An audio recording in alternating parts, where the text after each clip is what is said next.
Chaque histoire de ce podcast est une trajectoire de vie personnelle, singulière.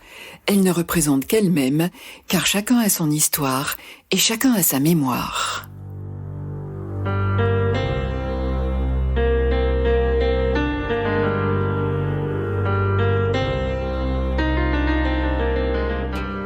Et de nous, qui se souviendra?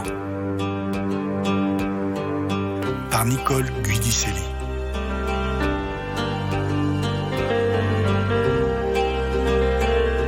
Michel est pied noir, né en Algérie en 1943.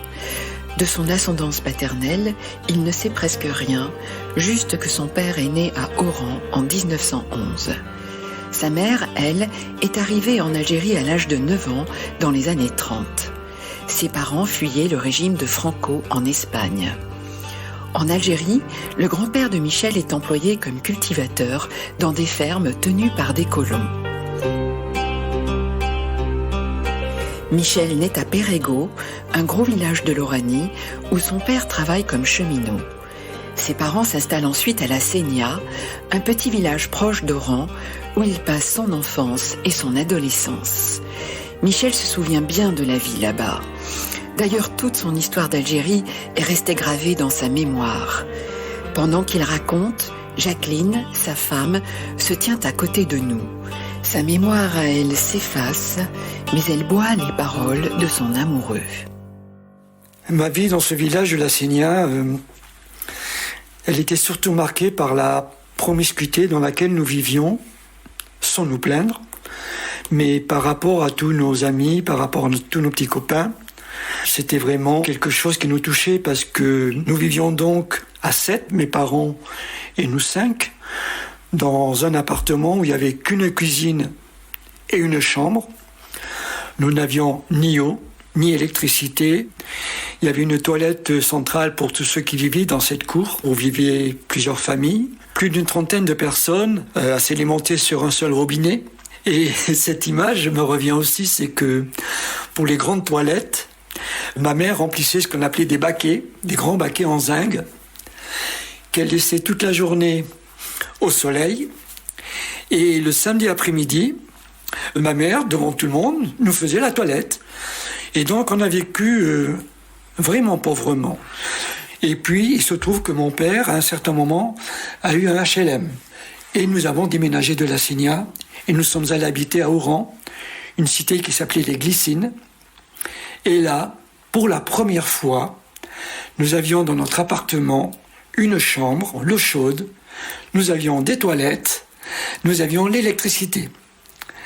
Et ça a complètement changé notre vie, bien entendu.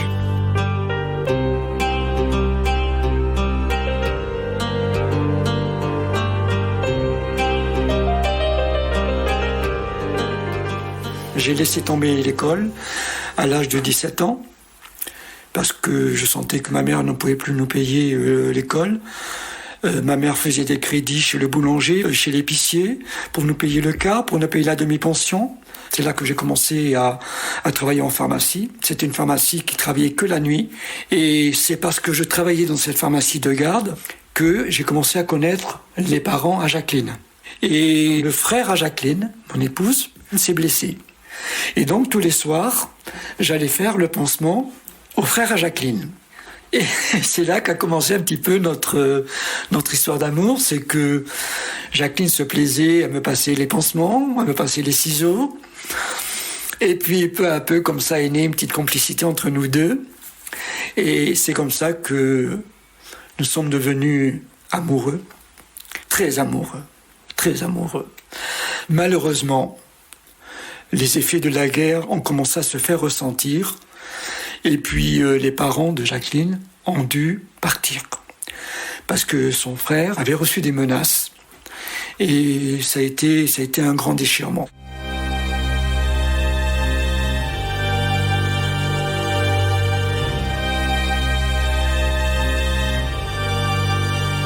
Donc moi j'ai continué à travailler en pharmacie, la pharmacie du Sémiramis qui était très connue à Oran. Et il s'est trouvé que dans cette pharmacie, celle qui était pharmacienne était une juive. Et son papa, qui était préparateur en pharmacie, était aussi un juif. Et ils ont craint pour leur vie, Et à un certain moment, ils m'ont dit « Michel, vous allez tenir la pharmacie tout seul. Nous partons en métropole, mais nous reviendrons quand les événements se calmeront. » Parce que il faut savoir qu'à ce moment-là, fin 60, 61, à aucun moment, j'imaginais que nous devions partir. Pour moi, c'était impensable. C'était impensable. Je vous assure que cette question de colonisation, j'en parlais encore avec un ami sur la plage, un ami qui m'a dit à un certain moment, tu sais Michel, vous n'étiez pas chez vous. Ça m'avait fait mal d'ailleurs. Vous n'étiez pas chez vous, il a fallu qu'à un certain moment vous rendiez cette Algérie aux Algériens. Mais nous, à cette période, jusqu'à que je quitte l'Algérie en 62, je n'avais pas ce sentiment que nous étions des colonisateurs. À aucun moment, ni moi, ni mes amis. C'est quelque chose qui nous échappait. Jamais on a mis l'accent sur ce fait que nous avions colonisé. Ça, c'est un terme qui, même encore aujourd'hui, il m'est difficile à prononcer. Ce terme de colonisation me fait mal encore aujourd'hui. Il y avait, ma famille en tout cas, n'a jamais eu ce rejet de l'arabe. Et réciproquement, les Arabes envers ma famille, on n'a jamais été ennemis, entre guillemets. Jamais on se disait sale arabe. Jamais sale français. Jamais j'entendais ça. On se disputait pour des bagatelles, parce qu'au football je lui ai fait mal, parce qu'on avait gagné, parce que si.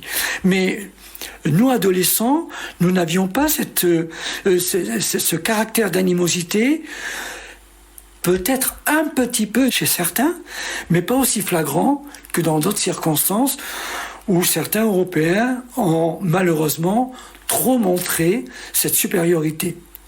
Ça, c'est quelque chose que j'en voudrais même à ces Européens, par exemple le colon, celui chez lequel ma grand-mère travaillait, lui alors, il était colonialiste jusqu'au bout des ongles. Je l'ai vu donner des coups de pied aux fesses à des jeunes Arabes au travail. Nous, on ne le voyait pas comme ça. Moi, en tant que jeune, on voyait, on était soumis, bien entendu, c'était le colon, on travaillait pour eux, mais eux le faisaient bien ressentir. Quand ils arrivaient le matin, chercher les légumes, tout ça, ils faisaient bien ressentir que c'était eux les colons. Je dis pas tous les colons. Je cible bien quelques colons. C'était pas une généralité et on vivait très bien ensemble dans toutes les fêtes du village, le 14 juillet, le 15 août, tout ça. Il y avait des grandes fêtes avec des défilés militaires. Eh bien, je vois encore ces Arabes habillés en chef arabe qui venaient à la sortie de la messe et qui venaient saluer le drapeau français, fiers de porter le drapeau français et de se mélanger à toutes ces fêtes françaises, européennes, pieds noirs. Et ça, voyez-vous, c'est quelque chose que j'aime à mettre en relief parce que on aurait pu vivre bien ensemble si la politique ne s'était pas mêlée. Beaucoup d'Arabes sont venus nous dire « Mais ne partez pas, on est bien ensemble. » Même sur les quais de la gare, sur les quais où il y avait les bateaux, ils venaient nous dire « Ne partez pas, restez avec nous. » Ça, c'est une vérité. Je ne peux pas l'inventer, ça. C'est quelque chose qui me touche encore aujourd'hui et qui me fait dire « Ne me dites jamais que nous n'aimions pas les Arabes, parce qu'eux aussi nous aimaient. » Je vous ai raconté cette anecdote où quand on arrivait à la ferme de ma grand-mère, on s'embrassait, on se rendait service. Il était minuit, 1h du matin, on était encore assis sur un tapis de paille à se raconter. Et j'ai même appris à parler l'arabe et tout. Je sens jamais le même truc. Hein. Et quand j'entends dire que les pieds noirs n'aimaient pas les Arabes, c'est quelque chose qui aujourd'hui, j'ai 79 ans, j'ai horreur d'entendre ça.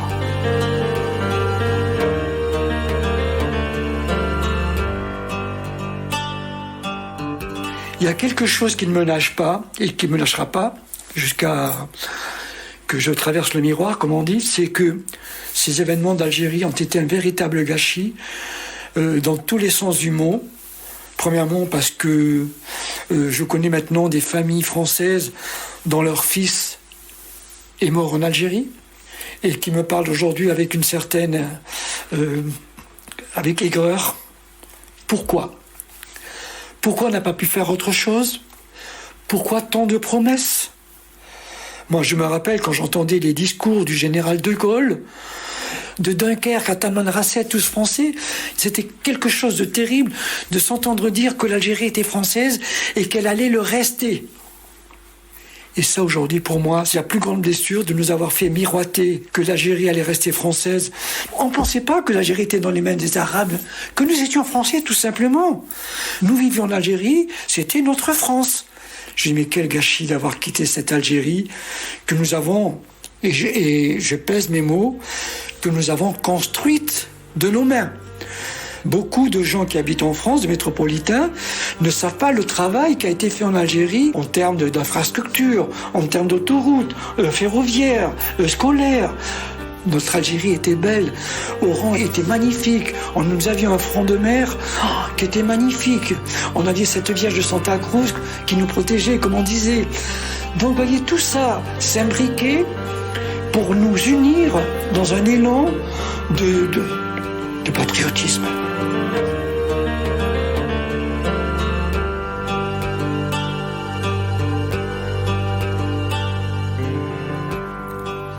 Moi, je voulais pas quitter l'Algérie et rentrer en France. Pour moi, c'était impensable, même si ma femme me manquait terriblement. C'était un scénario que j'aurais jamais imaginé et dont je voyais pas l'aboutissement. Jusqu'au jour où est arrivé ce fameux 5 juillet. C'était déjà l'indépendance de l'Algérie. Moi, j'avais fermé la pharmacie. On se barricadait en haut de l'immeuble. Ça se bagarrait dans tous les coins. Il y avait des morts dans les rues. On entendait les tirs, on entendait les mitraillettes, ce qu'ils appelaient la doucette. Et nous, on était là, on se demandait, on n'avait pas toutes les informations. On entendait des explosions jusque tard dans la soirée. Et c'était vraiment la guerre. Et bizarrement, le lendemain de cette journée, il y a eu un grand silence. Il y a eu un grand silence. Mais j'ai ouvert la pharmacie. En face de la pharmacie, il y avait une entreprise, une usine, qui faisait mûrir artificiellement les agrumes avant de les expédier en métropole. Les Arabes qui y travaillaient n'avaient qu'à traverser la route pour venir à la pharmacie. Et souvent, ils venaient me voir, « Monsieur Michel, je me suis fait mal, Monsieur Michel, j'ai mal à la tête. » Quand ils avaient des piqûres à faire, c'est moi qui leur faisais. Et je me suis posé la question, comment ça se fait qu'ils ne m'ont pas touché ? C'est-à-dire que le FLN passait devant la pharmacie, avec leur drapeau algérien, tout ça, et à aucun moment, alors que j'étais tout seul à la pharmacie ouverte, à aucun moment, je n'ai été menacé. J'ai supposé qu'ils ont dû se dire, ce gars-là, il ne faut pas le toucher. Il est inoffensif, il a aidé les Arabes, il n'a jamais fait de mal, donc lui, ne lui faites pas de mal. Mais il y a eu un moment où c'était plus tenable. C'était plus tenable parce que je n'avais plus de clients, mais je n'avais plus de nouvelles de mes patrons juifs pharmaciens. Et donc, j'ai décidé de baisser les rideaux. Et je n'ai plus revu cette pharmacie. Et l'OAS avait demandé à tous les Européens qui vivaient dans les banlieues, comme nous habitions, au Glycines, les Lauriers-Roses, Maraval, etc. Ils avaient demandé à tous les pieds noirs de se concentrer parce que ça allait mal pour nous. Et effectivement, ça allait mal. Donc, on s'était toutes les familles pieds noirs se sont concentrées au centre d'Oran. Et puis, à un certain moment, il a fallu que j'ai une conversation avec mes parents, leur dire, bon, écoutez, ça va mal, on peut plus tenir. Mon père n'avait pas eu sa mutation encore de cheminot. Donc, mon frère et moi avons pris l'avion et nous avons été recueillis dans la famille de Jacqueline. Donc ça, c'était en septembre 1962, où là, réellement, nous nous sommes rendus compte que, pour nous, l'Algérie française, c'était fini. Nous avions un peu plus d'informations de la part du gouvernement français, tout ça, de la part de l'OAS. Je ne me cache pas de dire que nous étions des grands supporters de l'OAS, parce que c'est eux qui nous faisaient miroiter l'Algérie française.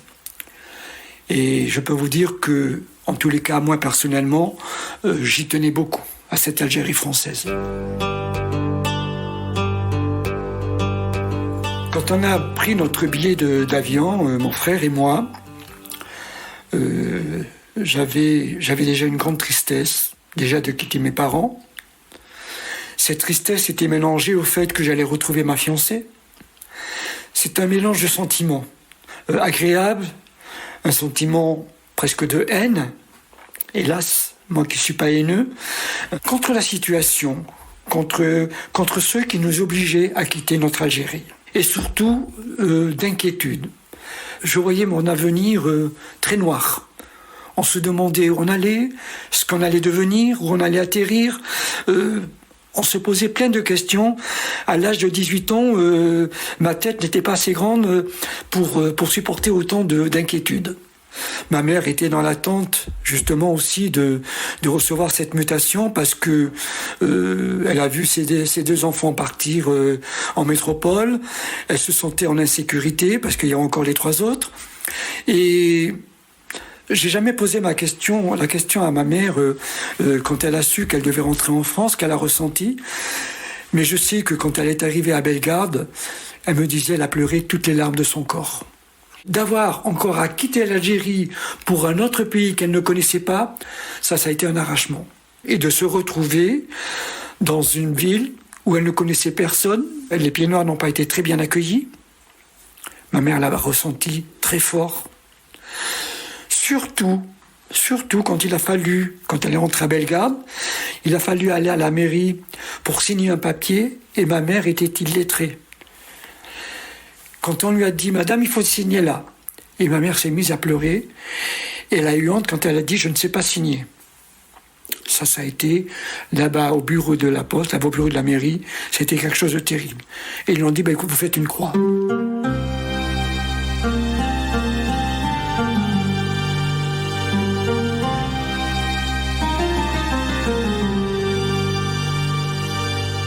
Au risque de vous étonner, moi, personnellement, je n'ai pas eu à me défendre de cette qualification de pied noir, que d'ailleurs, je n'aimais pas. Ce terme de pied noir nous qualifiait comme gens à part. Mais en Algérie, on n'avait pas ce terme-là. Mon souci, c'était tout de suite de trouver du travail. Et partout où je suis allé, je n'ai pas senti cette différence entre nous, les pieds noirs, et puis les métropolitains, les pas tous. À aucun moment je n'ai senti ça, sauf que j'entendais effectivement que souvent notre accent les gênait beaucoup, notre façon de vivre, nos origines, souvent. Alors ça, c'est quelque chose qui me touche encore aujourd'hui, que souvent, ils avaient envoyé les militaires français pour rien, pour sauver des pieds noirs. Au total, vous êtes là, vous nous avez pris nos places, dans les écoles, on vous donne des priorités, dans le fonctionnariat, il faut donner des places aux pieds noirs. Donc, ils s'étaient installés, dans les premières années, après 62, il s'était installé un climat, pas anti-pieds noirs, mais quand même. On était des envahisseurs. Alors que le souci des pieds noirs, ça a été de s'intégrer très rapidement. Ça a été de se faire oublier, de s'intégrer dans la masse. Moi, je n'ai pas connu un seul jour sans boulot. Je quittais une usine, j'allais à la pharmacie. Je quittais la pharmacie, j'ai travaillé quelques mois à l'hôpital, etc.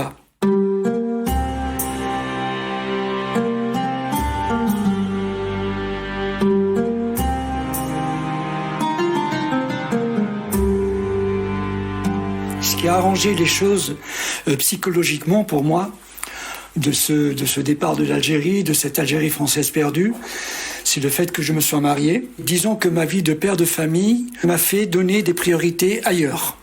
Mais il y a toujours collé au fond de ma tête ce fait que nous avons dû quand même quitter un pays que nous aimions tellement. Encore aujourd'hui, 79 ans, j'ai encore l'Algérie dans ma tête. Je ne peux pas me détacher de cette Algérie. Et plein de souvenirs me viennent, plutôt des bons, à 90%. Les plus mauvais étant le fait que ce fameux 5 juillet, j'ai un cousin de l'âge de mon frère aîné qui a disparu et que nous n'avons jamais retrouvé. un oncle à Jacqueline aussi, qui, lorsqu'il était en train de déménager à Périgueux, qui a été tué par balle, par mitraillette, alors que lui n'y était pour rien dans la guerre. Il y a eu des départs très douloureux. Des départs, comment vous dire, quand on fait la comparaison aujourd'hui, comment sont reçus tous nos réfugiés, tous nos exilés, que l'on doit recevoir, certes, le problème n'est pas là, et comment nous avons été reçus en généralité, j'ai un peu de colère. J'ai un peu de colère parce que je me dis, on n'a pas eu droit à tant de sollicitude, à tant de bienveillance quand nous sommes rentrés d'Algérie. Et ça, je le dirai devant n'importe qui. Ça a été un tsunami psychologique, et ce tsunami, il y a encore des traces dans mon esprit.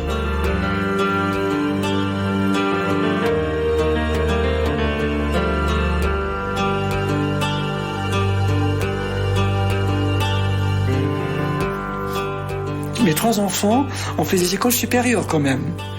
Ils sont fiers de ce que moi je leur apporte, de ce qu'on m'a donné à moi et de ce que moi je leur ai donné. Et quand ils ont l'occasion de dire « mais mes parents sont pieds noirs ». Je suis enfant de pieds noirs. C'est nous, les derniers pieds noirs.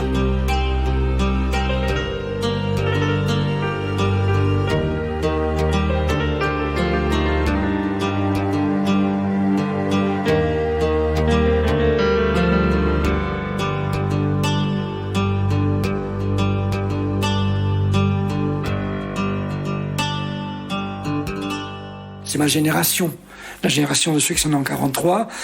Après moi, ce sont les enfants. Les enfants sont restés pieds noirs, mais ils n'ont pas connu ce que nous avons connu.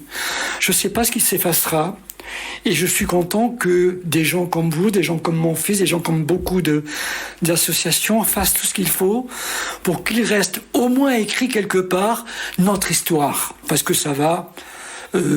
déjà, je vois de mes enfants, de mes petits-enfants, ça va. Oui, on va dire que les papas ont été pieds noirs, mais il y a des choses qui vont peu à peu s'homéopathiser. Ça va devenir des traces.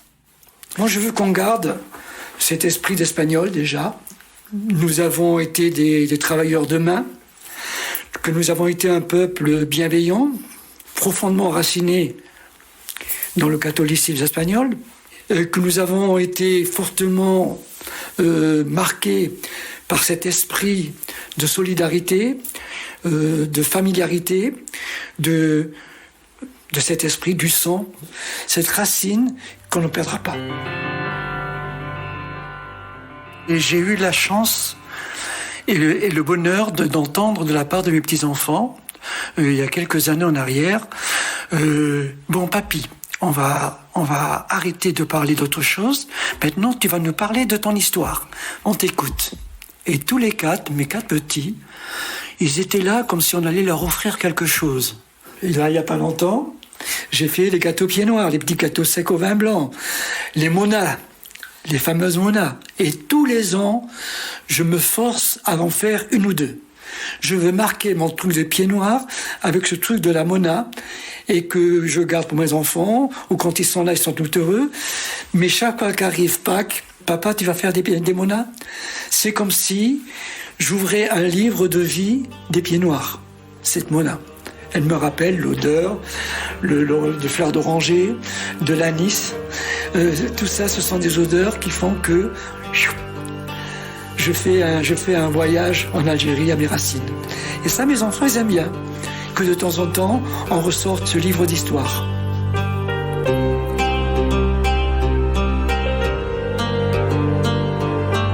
Un grand merci à Michel pour son témoignage. Cet épisode a été monté et mixé par Jean-Christophe Treille et la musique est de Pascal Simoni.